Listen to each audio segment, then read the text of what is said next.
रात्रि अवसान पर थी। अंधेरा छट रहा था। सुबह के 5 हो रहे थे। चिड़ियों की चहचहाहट शुरू हो गई थी।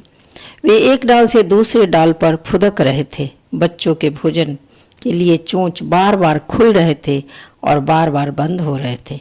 माँ चिड़िया बार बार अपने चोंच से उनके परों को सहलाकर आश्वासन दे रही थी कि अभी लाती हूँ खाना। उसी समय चौकीदार की लाठी की आवाज़ खट खट गूंजी। उसका अंतिम राउंड था। उसकी आंखें नींद से बोझिल हो रही थीं। ये अंतिम राउंड लगाकर अब घर जाकर आराम से चाय पी कर नहाऊंगा, फिर सोऊंगा, यही वह सोच रहा था और शिथिल कदमों से चला जा रहा था। उसने दूर से कुत्तों के सामूहिक मंत्रणा को देख लिया था और लाठी पटकते हुए यह सोच रहा था कि ये स्वतः ही भाग जाएंगे, परंतु कुत्तों ने अनसुना किया। उन्होंने घेरा नहीं तोड़ा। विवशतः चौकीदार लाठी उठाकर उन्हें मारने दौड़ा, परंतु नजदीक पहुंचकर उसके कदम जम गए।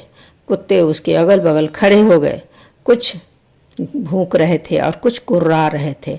उसने वहां जो देखा तो उसकी आंखें फैल गईं। मासूम बच्चा कुतिया माँ के स्तन को मुंह में रखकर एक गहरी नींद में था और कुतिया भी बिना हिले सो रही थी। दृश्य अत्यंत हृदय विदारक था। चौकीदार ने अपनी आंखें पूर्वांचल की तरफ उठाईं।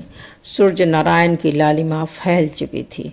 उसने हाथ जोड़कर प्रणाम किया, फिर घुटनों के बल गिर पड़ा। भगवान की अद्भुत लीला, प्रकृति की अद्भुत लीला साक्षात सामने थी। जाको राखे साइयाँ, उसके होठ बुदबुदाए। उसने उन कुत्तों को देखा और उन सबको, भैरव के उन दूतों को प्रणाम किया। जो कुत्ते चिता पर जले हुए मुर्दों को नोच कर अपना पेट भरते थे, उन्होंने एक अबोध शिशु की रक्षा की।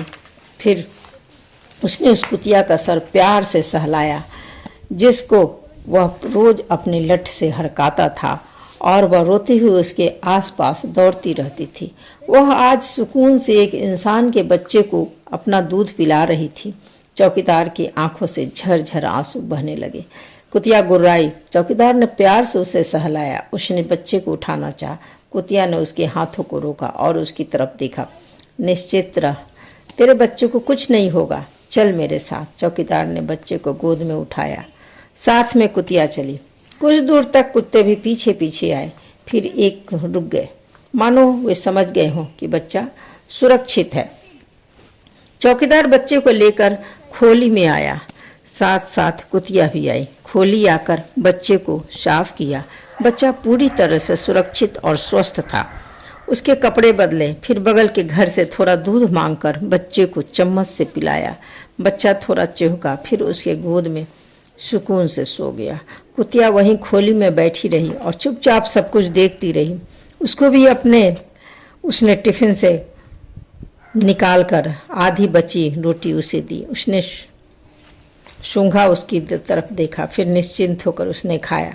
चौकीदार ने प्यार से उसका सिर थपथपाया। सूर्य नारायण के एक हाथ ऊपर आ चढ़ते ही कहानी हवा में फैल गई।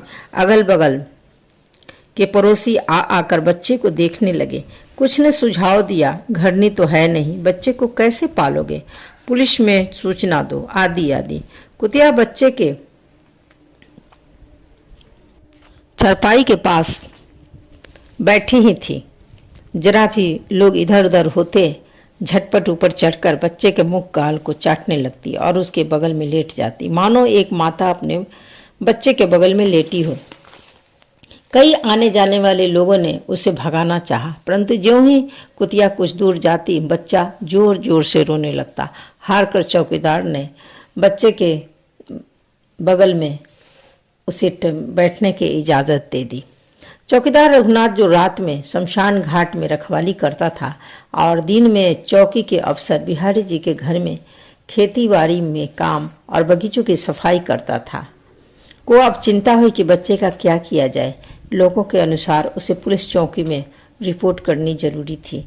अतः वह बच्चे को कपड़े में लपेटकर गोद में उठाया और थाने की तरफ चल पड़ा। पीछे पीछे कुतिया भी चली। थाने पहुंचकर साहब वहीं थे। रघुनाथ ने सारी कथा बिहारी जी को कह सुनाई। तो अब क्या करोगे, बिहारी जी ने पूछा। जैसा सरकार कहे, कहकर वहीं जमीन को पर बच्चे को लेकर बैठ गया। साहब ने उसके सामने दो विकल्प रखे, या तो बच्चे को अनाथालय में डाल दे या फिर खुद पाले। रघुनाथ अकेला था, न बाप, न माँ, न बाप, न भाई, न बहन। इस भरे संसार में अपना कहने वाला उसके पास कोई नहीं था। अब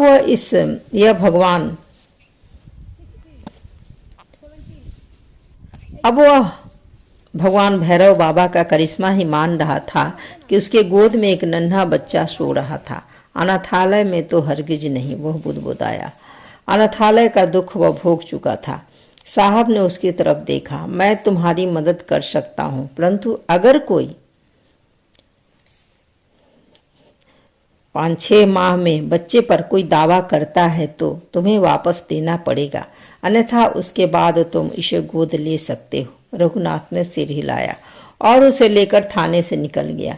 बिहारी जी उसे जाते हुए देर तक देखते रहे। रघुनाथ झोपड़े में पहुंचा तो देखा 3 घर छोड़कर रहने वाली बुढ़िया काकी बैठी हुई हैं। बुढ़िया काकी के बेटा पुतोह भी उन्हें छोड़कर दूर प्रदेश में चले गए थे, तो वो भी अकेली थी और प्रायः रघुनाथ के रोटी चावल की व्यवस्था करती रहती थी और रघुनाथ में रुपए पैसे से उनकी मदद करता रहता था।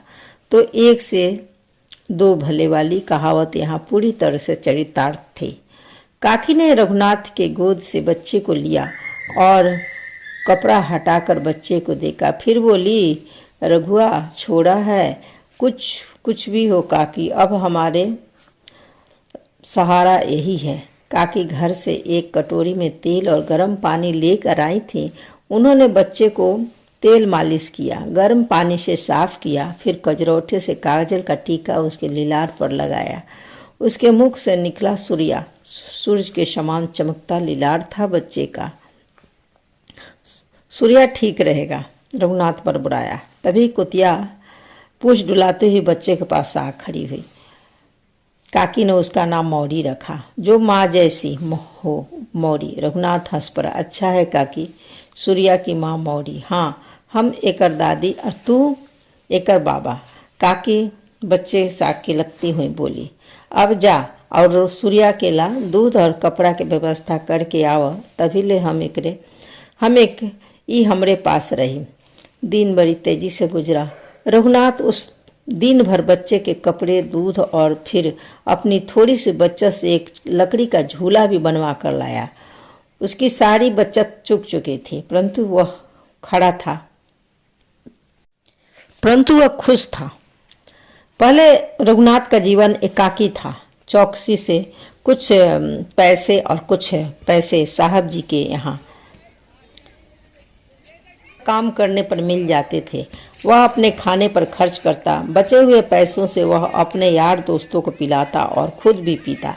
मस्ती का जीवन था, जहाँ आज ही कमाना था और आज ही खाना था। जीवन का कोई लक्ष्य नहीं था, परंतु अब इस छोटे से नन्हे शिशु ने उसे जीवन का लक्ष्य दे दिया था।